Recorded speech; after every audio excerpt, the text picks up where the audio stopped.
MS Ramaiah University of Applied Sciences. Hi students, title of the experiment is Develop a Pulse Amplitude Modulation System. Aim of the experiment is to generate pulse amplitude modulated wave to demodulate the modulated wave using demodulator, which is an envelope detector. In pulse amplitude modulation PAM, the amplitude of the pulses are varied in accordance with the modulating signal. Denote the modulating signal as m of t. PAM is achieved simply by multiplying the carrier with the m of t signal. The balanced modulators are used as multipliers for this purpose. The output is a series of pulses, the amplitude of which vary in proportion to the modulating signal. The form of pulse amplitude modulation shown in the circuit diagram is referred to as natural PAM because the tops of the pulses follow the shape of the modulating signal. As shown in figure, the samples are taken at regular intervals of time. If enough samples are taken, a reasonable approximation of the signal being sampled can be constructed at the receiving end. This is known as PAM. The circuit diagram for pulse amplitude modulator is shown here. The circuit diagram for pulse amplitude demodulator is shown here. The apparatus required for this experiment are transistor SL100, diode OA79, resistors, capacitor, CRO, function generator, regulated power supply. Design. Carrier frequency Fc very much greater than 1 by Rc. Let Fc equal to 15 kHz and choose C equal to 0.1 microfarads, which result in R equal to 680 ohms. Procedure. Make the connections as shown in circuit diagram.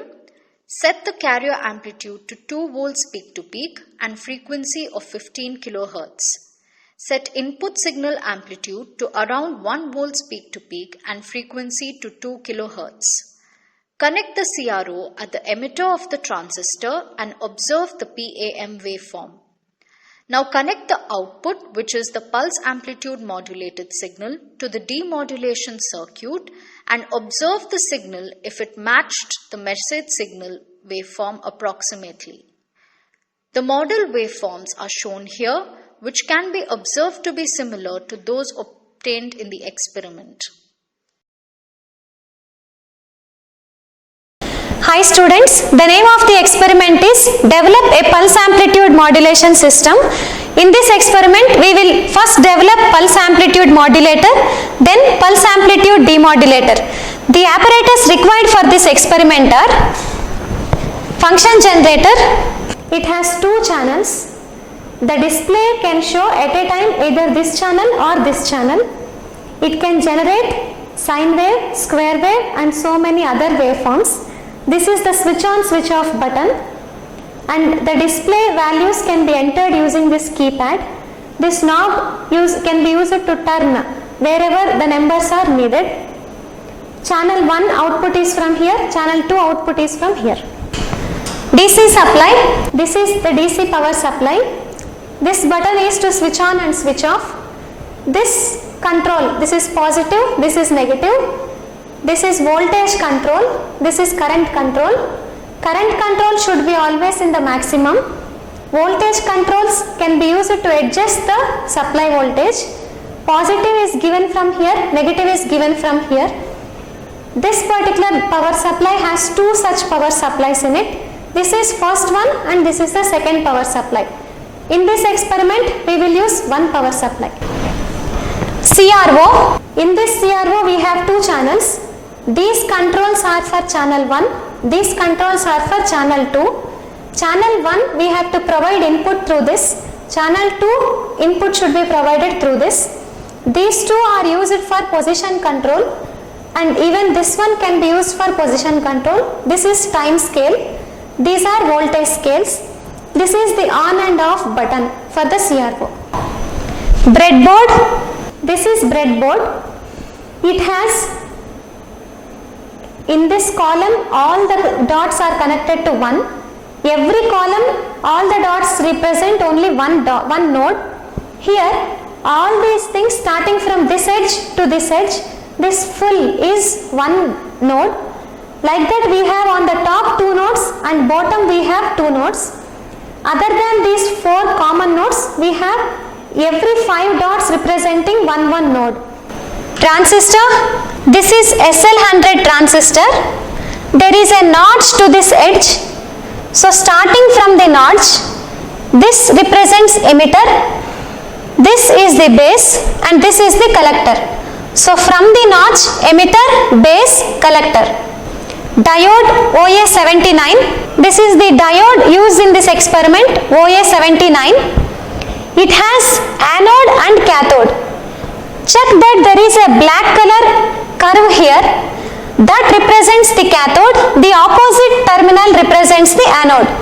Resistors, these are the resistors used in this experiment. This is 10 kilo ohm resistor, 22 kilo ohm resistor, 4.7 kilo ohm resistor and 680 ohm resistor. Capacitor, this is the capacitor used in this experiment. It is 0.1 microfarad capacitor.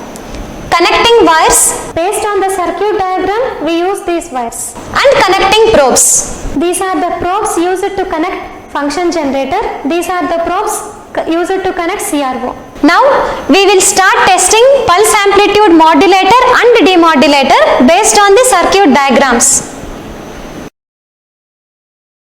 Now take a breadboard, we will start the connections. This half of the board we will use for modulator, this half we will use for demodulator. So first take transistor, emitter terminal here, base here and collector here.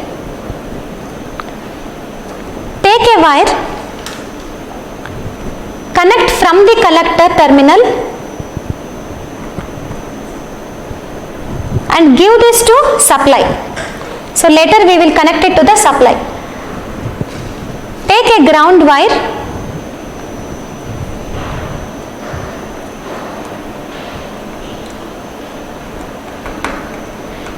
we will use this for connecting the ground, negative of the power supply. Next, take 4.7 kilo ohm resistor, connect from the emitter leg and put it in the ground. So emitter leg to the ground, 4.7 kilo ohm resistor. Now take 22 kilo ohm resistor, connect it from the base and put it in a nearby node. So this is 22 kilo ohm resistor, base and a nearby node. Take 10 kilo ohm resistor, connect again from the base and to another nearby node. As this is modulator circuit, we need 2 sources, one for carrier and one for message signal. So take 2 sets of connecting wires.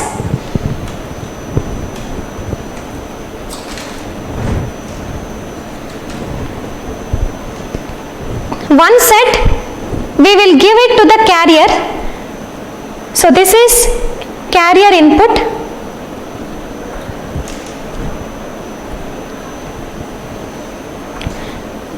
We will connect this to function generator later.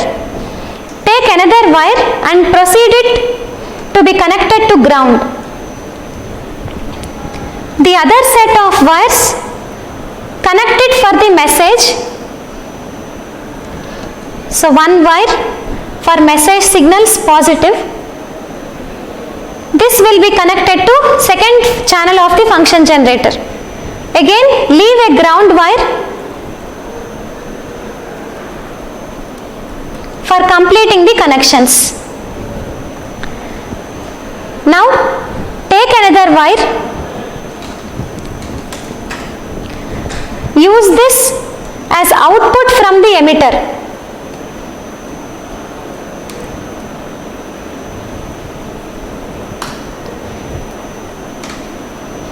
So this will be the output from the emitter. Take another wire,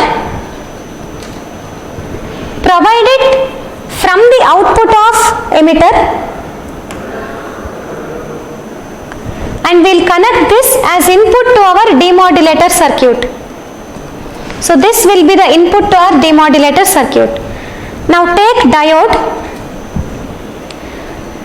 positive of the diode put to the input, positive of the diode to the input of demodulator, negative of the diode put it in a nearby node, negative of the diode in a nearby node. Now take 680 ohm resistor, connect it from the cathode of this diode, negative of this diode cathode, and put it to the ground.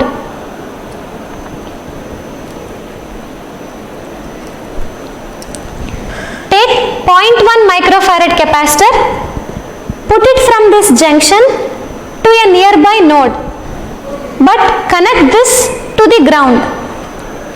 So take another wire, the other end of the capacitor is connected to the ground.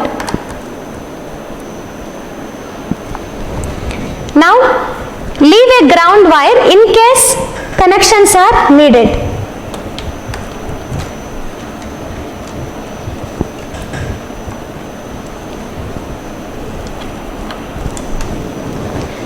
The output of the demodulator circuit is from this junction that we will keep later. Now for all this, supply should be given first. So we will connect the supply to the positive and the ground of the circuit.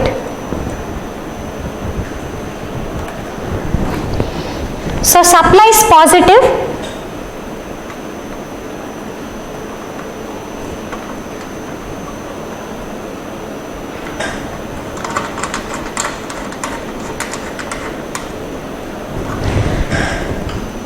and supply is negative.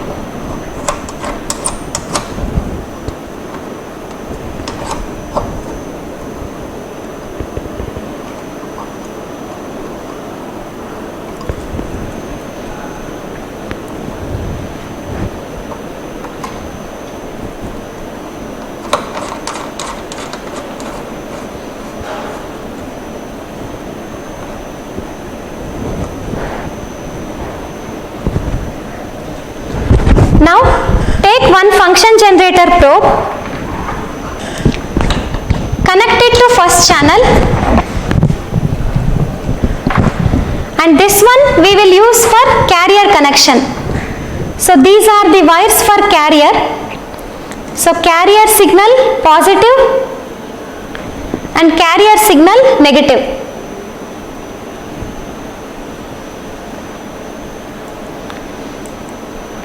Take another function generator probe, connect it to the second channel, and we will give message signal here. So message signal is positive and negative, ground.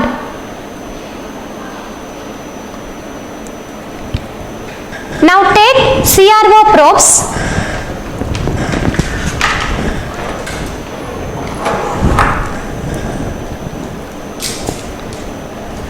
so one side of the probe provide it to first channel,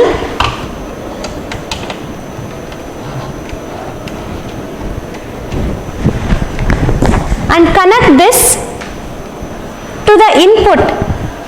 We will give this right now to the carrier. We can also check message with the help of the same probe,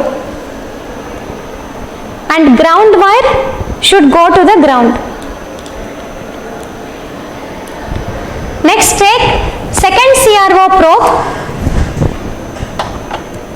connect it from channel 2 of CRO and provide this ground wire to the ground, and this checking positive of the CRO, this we will presently give it to output of modulator circuit. Remember, this is the connection between modulator output and demodulator input. We'll keep removing this wire at times when it is necessary. So this completes the connections of the circuit. Now let us switch on the supplies. First switch on the function generator. Simultaneously you can switch on the CRO.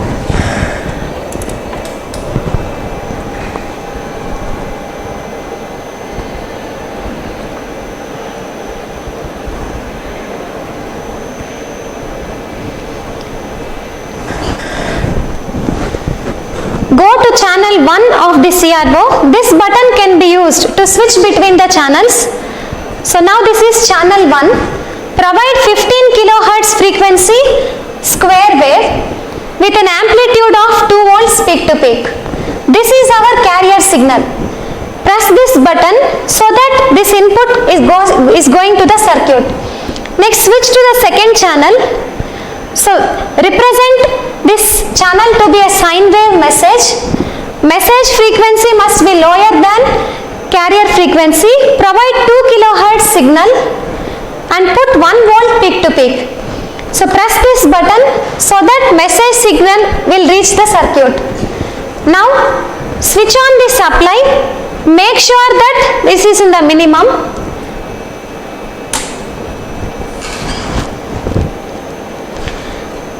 Adjust the voltage to 5.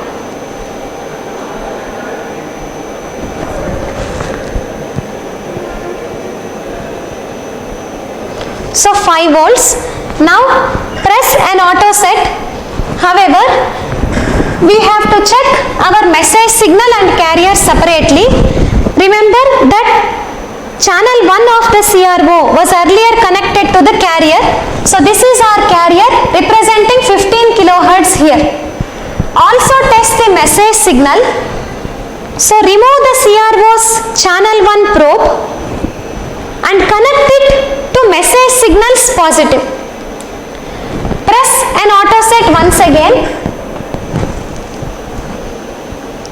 And you can check that this is the sine wave message of 2 kilohertz approximately. And at the same time, check that the output of the CRO present in channel 2 is giving us an pulse amplitude modulated signal. So you can pause this and you can adjust the number of cycles. You can adjust. Even the voltage level can be adjusted. And then press a run stop button so that the waveform is visible. You can check that corresponding to the level of voltage, the peak is different. The pulse peak everywhere is different based on the message signal value. And these spikes represent the noise in our circuit. The spikes can be removed by a high pass filtering. However, in this experiment, the aim is to visualize the pulse amplitude modulation, which is seen here. Now remove the run stop and allow the signal to vary. Now remove the output pin from the modulator circuit. This is the output from the second channel. I have removed it. Put it from the output of demodulator circuit, which is nothing but the diode output. So this is the cathode of the diode. This should be connected to the cathode of the diode. So this is the cathode of the diode. So now we have our message signal in channel 1 and output signal in channel 2. Message signal in channel 1. So this is message channel 1 of CRO. This is output signal which is in channel 2. This is output of demodulator circuit. So we'll check in the CRO. Adjust the time scaling so that more cycles are visible, and you can adjust the voltage level of the second channel. Press a run stop button, increase the voltage. Now adjust them with the help of vertical positioning knobs such that both of them overlap. Adjust the voltage if necessary. Press a run stop and again press it so that the overlapping can be clearly visible. So you can see that message signal which is given as input to the system and output of the system which is demodulated signal are almost the same except for that noise which can be removed using a low pass filter. So this completes the verification of pulse amplitude modulator system. Hence the experiment is completed.